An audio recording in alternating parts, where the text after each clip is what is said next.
우리 좌우에 계신 분들과 함께 인사 나누시겠습니다. 샬롬. 반가운 모습으로, 감사하는 마음으로, 또 사랑으로 인사해 주시기 바랍니다. 기도하겠습니다. 아버지 하나님 감사합니다. 오늘도 저희들을 또 예배의 자리로, 우리의 영혼을 살리는 생명의 말씀이 있는 자리로 인도해 주시니 감사합니다. 겸손하게 주의 말씀을 들을 때 정말 우리가 살아가고 있는 이 시대가 어떠한 시기인지 말씀으로 잘 분별할 수 있기를 원합니다. 과연 우리가 잠잘 때인지, 잠에서 깨어날 때인지, 어둠의 옷을 입고 살 때인지, 아니면 어둠의 일을 벗어버리고 빛의 갑옷을 입고 살 때인지, 이 시기를 잘 분별하여서 영적으로 분별하여 주님 오실 날을 준비할 수 있는 지혜로운 성도들이 다 될 수 있도록 도와 주시옵소서. 함께 하실 줄 믿사옵고 예수 그리스도의 이름 받들어 기도하옵나이다. 아멘. 할렐루야. 오늘 11월 마지막 주일입니다.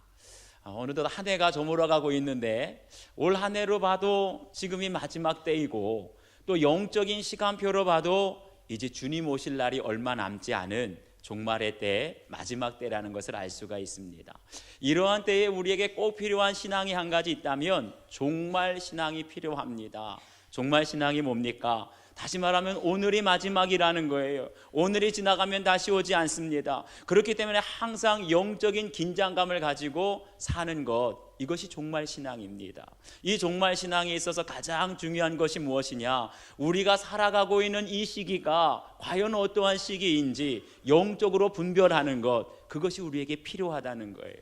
그래서 오늘 저희들에게 주시는 말씀을 통해서 너희가 이 시기를 알거니와 라는 제목으로 우리 함께 은혜 나누겠습니다. 첫 번째는 지금은 자다가 깰 때라고 말씀하십니다. 우리 11절 말씀을 함께 읽겠습니다. 11절 시작.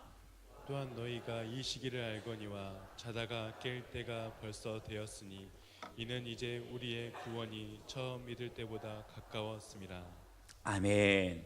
여기 보니까 우리에게 말씀하십니다. 너희가 이 시기를 알거니와 마땅히 알아야 된다는 거예요. 그런데 이 시기라는 말을 헬라어로 카이로스라고 하는데, 이 카이로스라는 말은 사람이 임의대로 우리가 조정하거나 바꿀 수 없는 시간입니다. 이것은 오직 하나님에 의해서 결정되는 하나님의 때, 하나님의 시간을 가리키는 말이에요. 그렇기 때문에 우리의 믿음을 한마디로 요약한다면, 정의한다면 무엇과 같을까요? 믿음이라는 것은 하나님의 때 카이로스를 분별하는 것입니다. 믿음이라는 것은 하나님의 때 카이로스를 대비하는 거예요. 더 나아가서 믿음은 뭡니까? 하나님의 때 카이로스를 분별하고 대비하고 그 때에 순종하는 것이 우리의 믿음이라는 거예요. 그런데 우리의 지혜와 경험으로는 도저히 카이로스, 하나님의 때를 알 수가 없습니다. 하나님의 뜻 가운데 하나님께서 결정하시는 시간이기 때문에 우리가 카이로스를 분별하려면 먼저 하나님의 뜻을 분별해야 할 줄 믿습니다. 그래서 오늘 본문에서 말하는 너희가 이 시기를 알거니와 라고 말했는데, 여기서 말씀하시는 하나님의 때, 카이로스가 과연 어떤 때인가? 우리의 구원이 처음 믿을 때보다 가까웠다라고 말합니다. 여기서 구원은 예수님께서 재림하신 이후에 모든 믿는 성도들에게 이루어질 완전한 구원을 가리키는 말이에요.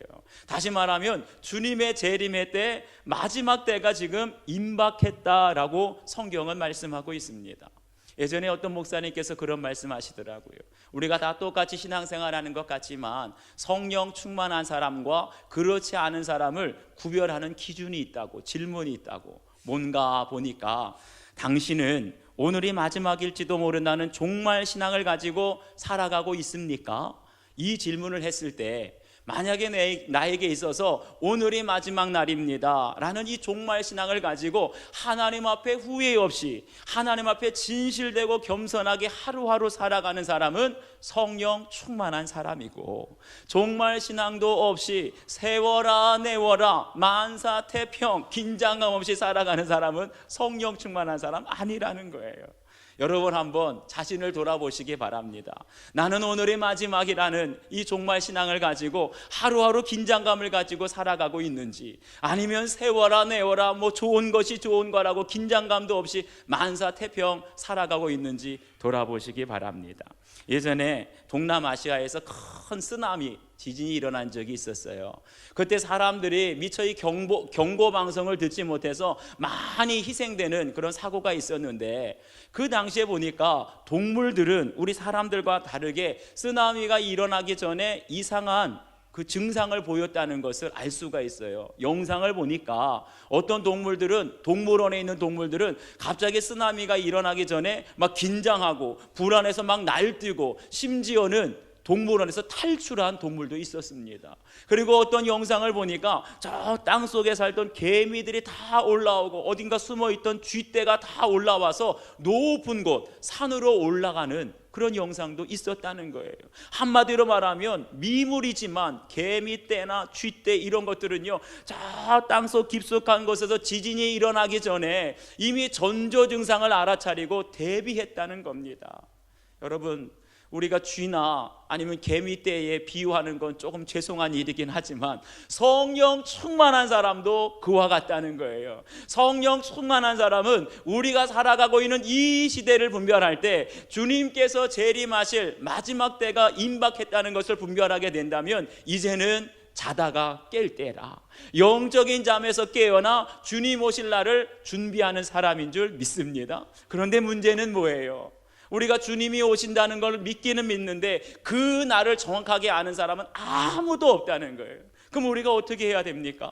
누가복음 12장 35절을 보게 되면 한 가지 비유가 나오는데, 허리에 띠를 띠고 등불을 켜고 기다리는 서 있는 하인의 비유가 나옵니다.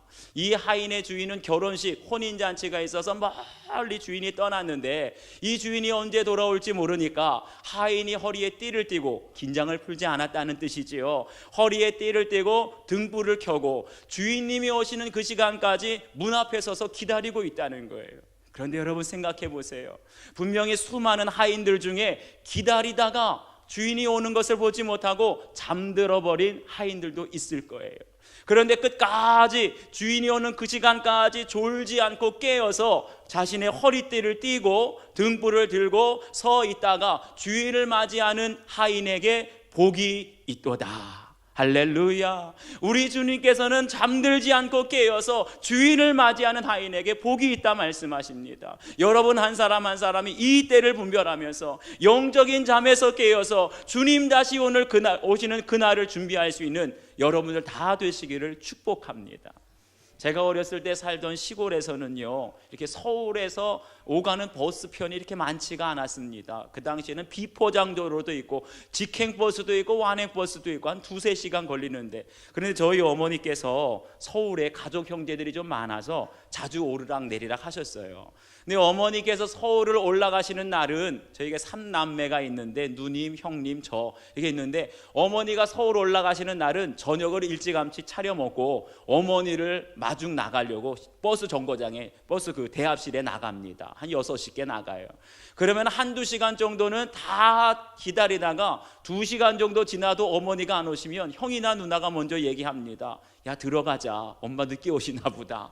그럼 형하고 누나는 들어가는데, 그래도 엄마 사랑은 누굽니까? 막내 아닙니까? 그래도 제가 끝까지, 형이랑 누나는 다 들어가더라도 저는 끝까지 기다리는 거예요. 생각해 보세요. 그때가 뭐 한 30-40년 전인데 그때 뭐 핸드폰이 있습니까? 어머니께서 몇 시에 버스를 탔다, 몇 시에 도착했다, 아무것도 알 수가 없어요. 버스가 대합실에 정거장에 도착했다 그러면 뛰어나가가지고 버스에 탄 사람이 다 내릴 때까지 기다려도 어머니가 없어요. 그럼 풀이 푹 죽어가지고 또 대합실에 들어와서 기다리고, 그렇게 또 버스가 왔다 그러면 뛰어나가서 다 내릴 때까지 기다리고 엄마가 또 없고, 그래서 대합실에 한 9시 넘게까지 기다리면 아무도 없습니다. 이제 불도 꺼지고 매표소도 다 사람들 다 퇴근하고 없는데 저 혼자 있는 거예요. 9시에서 10시 때가 되면 이제 막차만 남았는데, 그 막차가 도착했을 때 달려가 보니까 엄마의 모습이 양쪽에 손물을 들고 내려오시는 그 모습을 보면 얼마나 기쁜지 눈물이 다 날 정도예요. 여러분, 이건 기다려본 사람만 압니다. 엄마가 언제 올지 알지는 못하지만 오늘 안으로 꼭 온다, 이 사실만 믿고 무작정 기다릴 수밖에 없는 거예요. 사랑하는 여러분, 이게 얼마나 바보 같은 행동입니까? 그렇지만 예수님의 재림을 기다리는 우리 모든 성도들의 모습이 이와 같아야 할 줄 믿습니다. 언제 올지 시간을 알 수 없어요. 반드시 재림하신다고 말씀하셨어요. 그렇기 때문에 따뜻한 아랫목에 들어가서 졸다가 잠들어 버리면 주님 재림하실 때 기쁘게 맞이할 수 없습니다. 지금 우리는 주님의 재림을 기다리면서 오직 영적인 잠에서 깨어서 날마다 주님 오실 날을 기다리면서 우리가 날마다 주님을 기다리게 될 때 기쁨으로 주님을 만나게 될 줄 믿습니다. 이 자리에 정말 영적인 잠에 든 사람 한 사람도 없고, 여러분이 비록 정확한 시간은 알 수 없지만 주님의 약속의 말씀, 다시 오시리라, 그 약속의 말씀을 믿고 늘 깨어 기도하는 여러분들 되시기를 축원합니다. 두 번째는요, 그러기 위해서는 어떻게 되느냐? 어둠의 일을 벗고 빛의 갑옷을 입으라고 말씀하십니다. 우리 12절을 함께 읽겠습니다. 12절 시작. 밤이 깊고 낮이 가까웠으니 그러므로 우리가 어둠의 일을 벗고 빛의 갑옷을 입자. 아멘. 여기가 보니까 우리가 살아가고 있는 이 시대가 어떤 시대인지 한마디로 이렇게 말씀하세요. 밤이 깊고 낮이 가까웠다. 다시 말하면 여기서 말하는 밤이라는 것은요, 우리가 살아가고 있는 이 시대가 영적으로 어두운 시대라는 겁니다. 영적으로 어두운 시대는 죄악이 있고 불행이 있어요. 이 밤은 바로 죄악과 불행을 가리킵니다. 그리고 더 나아가서 궁극적으로는 사망을 상징하고 있는 거예요. 우리가 죄를 언제 짓습니까? 영적으로 어두워지면 죄를 짓게 된다는 거예요. 보세요, 훤한 대낮에는요 죄의 유혹이 별로 없습니다. 그런데 해가 지고 사방이 어두컴컴해지면 우리의 마음을 빼앗고 죄에 빠지게 하는 그 유혹의 손길들이 슬금슬금 숨어 있다가 올라온다는 거예요. 제가 중고등학교 청소년 시절에 저기 종로, 광화문 이쪽으로 자주 왔다 갔다 했는데, 버스를 타고 왔다 갔다 했는데, 저희 집에서 종로를 나가려면 반드시 영등포와 물레동을 거쳐서 갔어야 돼요. 그런데 한 번은 누가 그러는 겁니다. 영등포 물레동 근처에도 가지 말라는 거예요. 거기가 홍등가, 옛날에는 창녀촌 그런 말을 썼었는데, 이런 것이 많으니까 근처에도 가지 말라는 거예요. 그런데 호기심에 버스를 타고 가봐도, 눈 씻고 찾아봐도 그런 게 안 보이는 거예요. 공장만 가득하고 근로자들만 북적북적 되지 그런 여자 한 사람도 안 보이는데, 근데 한 번은 밤늦게 버스를 탈 때가 있었습니다. 그런데 낮에는 눈 씻고 찾아봐도 여자랑 그림자도 안 보였었는데, 캄캄한 밤에 공장 문 닫았고 근로자들 다 퇴근하고 없을 때 보니까 공장과 공장 사이, 골목과 골목 사이에 의자에 이상한 여자들이 앉아 있는 거예요. 벌건 대낮에는 아무도 보이지 않았는데, 해가 지고 사방이 어두컴컴해지니까 그 공장 뒤에 골목에 숨어있던 여자들이 누구를 유혹하려고요? 지나가는 남자들을 죄악의 유혹에 빠뜨리려고 이렇게 나와 있는데, 제가 속으로 얼마나 무서웠는지 모릅니다. 여러분 보십시오. 우리가 죄를 언제 짓습니까? 어디에서 짓습니까? 사람들이 다 보는 벌건 대낮에는 안 져요. 항상 어두운 곳에서 죄를 짓고 사람들의 눈길이 없는 은밀한 곳에 있을 때 죄를 짓게 된다는 겁니다. 그렇기 때문에 여러분에게 부탁드립니다. 사람들을 만나려거든 절대로 대낮에 만나시기를 축원합니다. 혹시나 시간이 없어서 대낮에 만날 수 없으면 초저녁에 만나세요. 그것도 언제요? 사람들이 많이 북적이는 곳에서 꼭 만나시기를 바랍니다. 가만 보면은요, 죄 짓는 사람들은 무엇을 좋아합니까? 어두운 것을 좋아합니다. 사람들이 없는 것을 좋아해요. 사람들이 없는 은밀한 곳에서 남녀가 속삭이다 보면 자기도 모르게 죄악의 유혹에 빠져들게 된다는 거예요. 그래서 성경은 저희들에게 뭐라고 말씀하십니까? 어둠의 일을 벗고 빛의 갑옷을 입자. 아멘이십니까? 여기에 보게 되니까 우리가 어떻게 하면 영적인 잠에서 깨어나서 새로운 날을 맞이할 수 있을까? 답은 벗고 입는 데 있다는 거예요. 다시 말하면 옷을 갈아입어야 된다는 겁니다. 앞에 말씀에도 보니까 지금은 밤이 깊었다라고 말하고 있는데, 이 밤이 깊었다라는 말은 밤의 시간이 많이 진행되었기 때문에 이제 여명이 동터오고 있다는 거예요. 이게 해가 떠오르게 되면 어때요? 어둠의 옷, 밤에 잠잘 때 입는 잠옷은 벗어버리고 이제 낮에 활동할 때 입는 옷으로 갈아입어야 할 줄 믿습니다. 그런데 간혹 동네에서 보다 보면은요, 이렇게 뭐 음식물 쓰레기, 재활용 쓰레기를 버리려고 동네 아파트에 나갈 때가 있어요. 아침 저녁으로 주로 재활용 쓰레기를 버리지 않습니까? 간혹 가다 보면 잠옷을 입고 나오는 분들이 계세요. 그래도 거기 음식물 쓰레기나 재활용 쓰레기 버리는 데까지 잠옷 입고 나오는 분들은 봐줄만 합니다. 얼마 전에 저희 가족들이 저녁 식사를 하려고 초저녁에 저기 광명역에 가면은 이렇게 쇼핑몰 큰 데가 있는데 거기를 갔는데 제 눈을 의심할 만한 일이 생긴 거예요. 한 20대 초반으로 보이는 여자분인데 분명 제가 생각하기에는 잠옷을 입고 그 쇼핑몰 수많은 사람들이 있는 곳에 거닐고 있는 겁니다. 제가 순간적으로 마음속으로 여러 가지 생각을 했습니다. 혹시나 내 생각이 너무 고지식한 거 아닌가? 요즘 젊은 사람들은 잠옷도 패션으로 생각하는 거 아닌가? 이런 생각도 했고요. 또 한편으로는 저 여자가 혹시 지금이 밤인지 낮인지 구분을 하지 못하고 집인지 마트인지 구분을 하지 못한 사람이 아닌가? 여러분 생각해 보세요. 만약에 정신이 온전한 사람이라고 한다면 밤에 잠잘 때 입는 잠옷을 입고 대낮에 돌아다니시겠습니까, 여러분? 한번 스스로를 적용해 보세요. 과연 나는 이제 밤이 깊고 낮이 다가오고 있다고 하는데 과연 나는 영적인 어두움 속에서 어두움의 옷을 입고 생활하고 있는지, 아니면 영적으로 낮에 속한 사람으로서 빛의 갑옷을 입고 살아가는지 돌아볼 수 있기를 바랍니다. 과연 우리가 빛의 갑옷을 입고 살아간다는 것이 어떤 뜻일까? 13절에서는 이렇게 말씀합니다. 낮에와 같이 단정히 행하라. 여기서 낮에와 같이라는 말은요, 모든 사람들이 보는 곳에서 행동하는 것처럼 공개적으로 살라는 거예요. 은밀하게 숨어서 남들 없는 어둠 속에서 살아가지 말고 이제는 드러내라는 겁니다. 내가 예수님 믿는 사람이라는 것을 공개적으로 드러내고 이제는 모든 사람들이 나를 알 수 있도록 내 모든 삶을 투명하게 살아가라고 말씀하시는 거예요.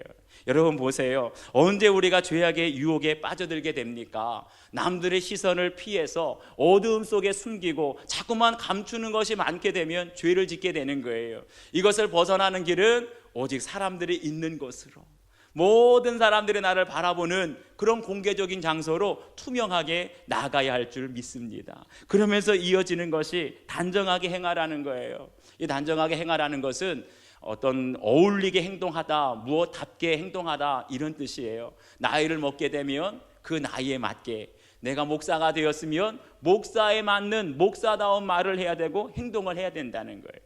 어제 어떤 가정, 젊은 우리 부부 가정을 이렇게 신방을 했는데 기도 제목에 이런 기도 제목이 있었습니다. 딸이 하나 있었는데 평생 우리 딸에게 부끄러움이 없는 엄마, 부끄러움이 없는 아빠가 되게 해주세요. 참 감동을 받았습니다. 그렇습니다. 우리가 엄마가 되었다면, 아빠가 되었다면 마땅히 자녀 앞에서 부끄러움이 없는 아빠다운 삶을, 엄마다운 삶을 살아가야 할 줄 믿습니다. 여기 단정히 행하라는 것은 이제 우리가 예수님을 믿고 낮의 자녀가 되었다면, 빛의 자녀가 되었다면 그리스도인답게 살라, 이런 뜻이에요. 사랑하는 여러분, 한번 여러분의 삶을 돌아보시기를 바랍니다. 과연 지금 여러분은 어떤 옷을 입고 생활하고 있습니까?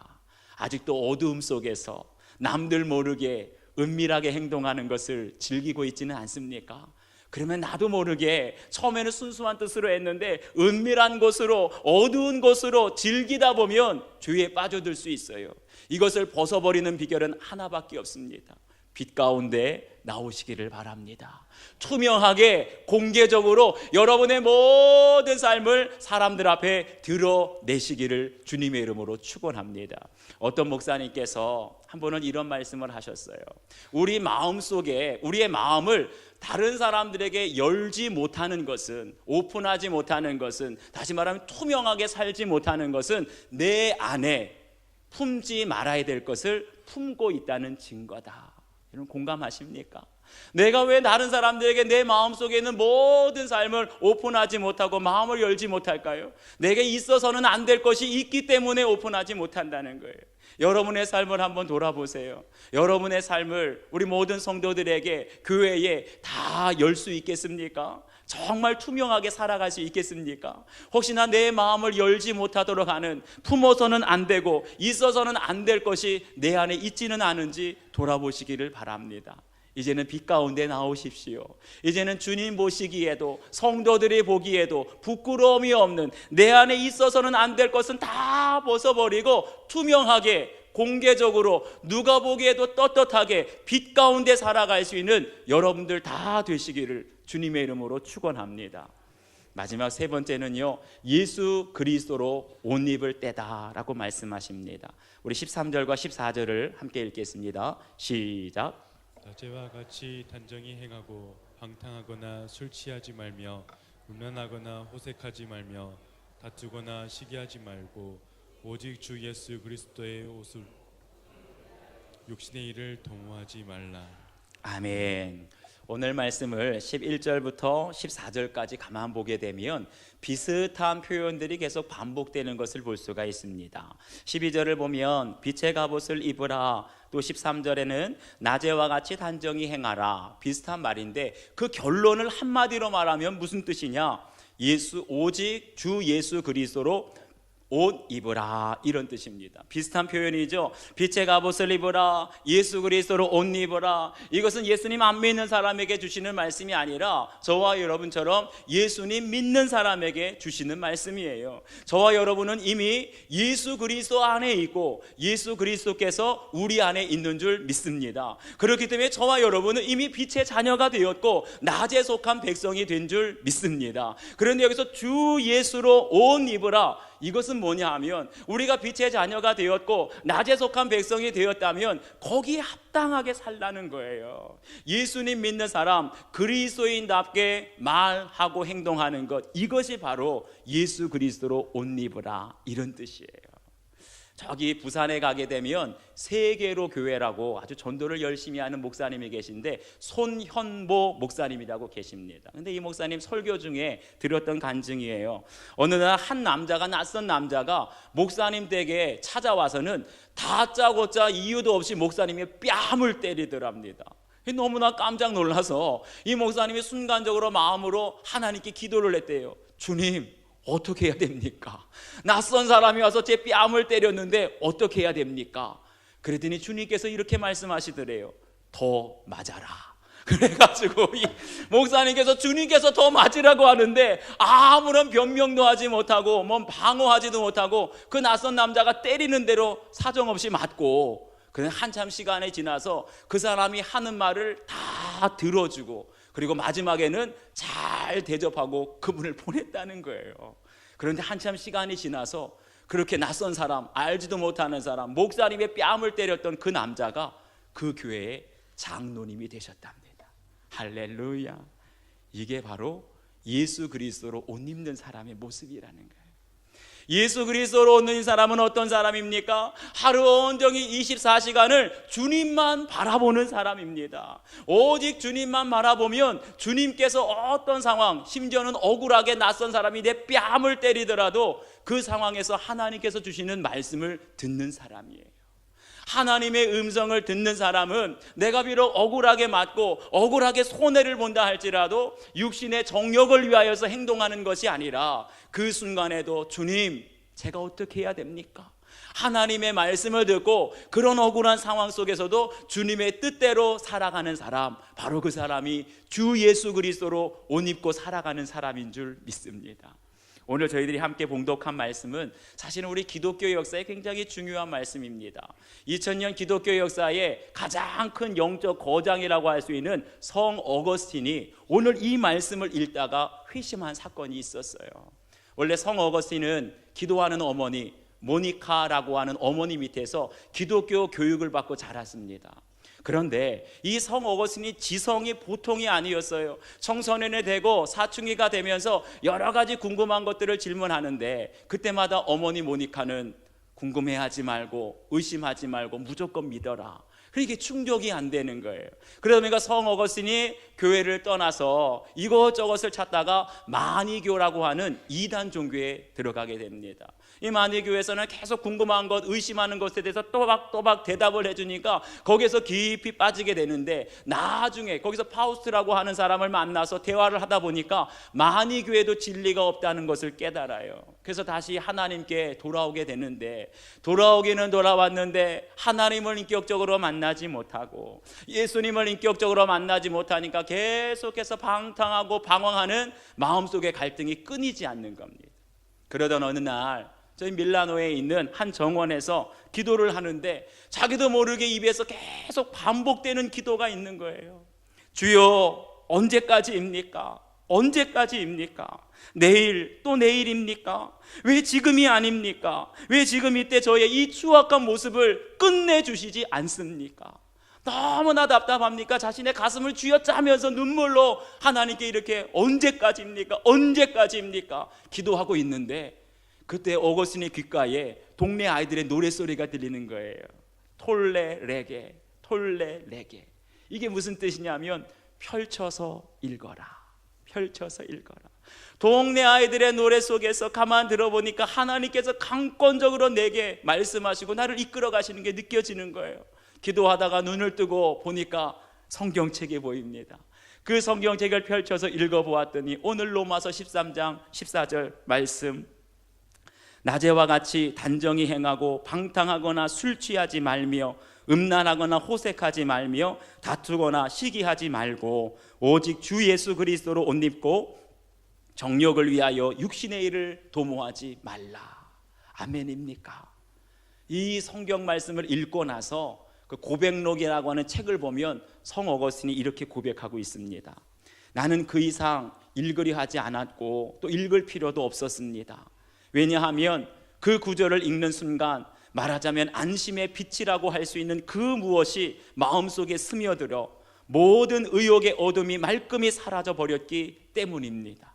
바로 그날 안심의 빛이 그 심령의 어둠에 비추는 그날 어거스틴은 새로운 사람이 되었고 예수 그리스도로 옷 입게 된 줄 믿습니다. 그때에서야 깨닫게 된 것이 있어요. 어거스틴이 하나님은 언제나 나의 기도를 들어주신다, 이걸 확신하게 되었어요. 두 번째는 하나님께서는 내가 어떠한 상황에 있든지 나에게 말씀하신다, 이것을 경험하게 된 거예요. 바로 그러한 삶이 하나님을 경험하는 삶인 줄 믿습니다. 하나님을 경험하게 되면, 하나님이 내 인생에 들어오게 되면 우리 인생의 모든 방황이 끝나게 되고 어거스틴의 인생을 비추었던 그 안심의 빛이 저와 여러분 인생의 어둠을 다 몰아낼 줄 믿습니다. 사랑하는 여러분, 혹시 여러분 중에 어거스틴과 같이 방황하면서 갈등하면서 신앙생활한 지는 오래됐는데 끊을 수 없는 육신의 정욕 때문에 고통스러워하면서 이 자리에 나오신 분이 계십니까? 그렇다면 어거스틴의 기도가 여러분에게도 있기를 주님의 이름으로 축원합니다. 주여, 언제까지입니까? 내일 또 내일을 기다려야 합니까? 왜 지금 당장 저의 이 육신의 정욕, 왜 육신의 이 모든 죄에서 어두움에서 저를 건져주시지 않습니까? 애통하십시오. 매달리십시오. 하나님께 간구하시기를 바랍니다. 그러면 하나님은 여러분의 기도를 반드시 들어주시고 여러분에게 말씀하시고 또 어거스틴의 인생을 비추었던 안심의 빛이 여러분을 비추어 빛 가운데로 인도하실 줄 믿습니다. 그래서 더 이상 어두움 가운데 머무르지 마시고 어두움의 옷을 다 벗어버리고 이제 빛의 자녀들로 예수 그리스도로 옷 입고 살아가는 여러분들 다 되시기를 주의 이름으로 축원합니다. 우리 주신 말씀을 기억하면서 이 시간 결단 기도를 드릴게요. 하나님께서는 저와 여러분이 이제 빛 가운데 나오기를 원합니다. 영적인 잠에서 깨어나기를 원해요. 아직도 좀만 더 자자, 좀 더 자자 이렇게 말하지는 않습니까? 이제는 어둠의 옷을 벗고 육신의 정욕을 벗고 예수 그리스도로 옷 입으라고 말씀하고 있는데 내가 아직 즐기는 어둠의 일이 무엇입니까?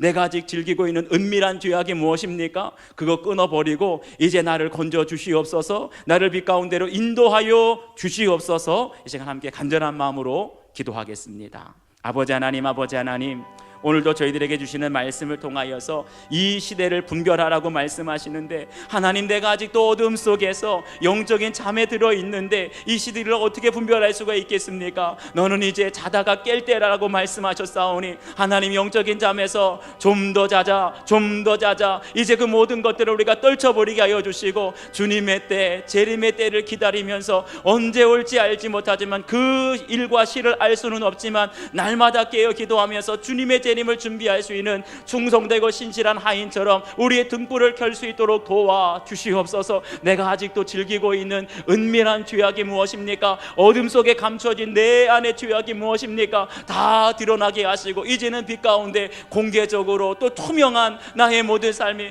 우리 교회가 투명한 교회가 될 수 있도록 주님 도와 주시옵소서. 그럴 때 어둠이 틈타지 못하게 하여 주시고, 우리 모든 성도들이 빛 가운데 살아가게 될 때 예수 그리스도로 옷 입고 주님 가장 기뻐하시는 삶을 살 수 있도록 도와주시옵소서. 아버지 하나님, 오늘도 저희들에게 말씀하십니다.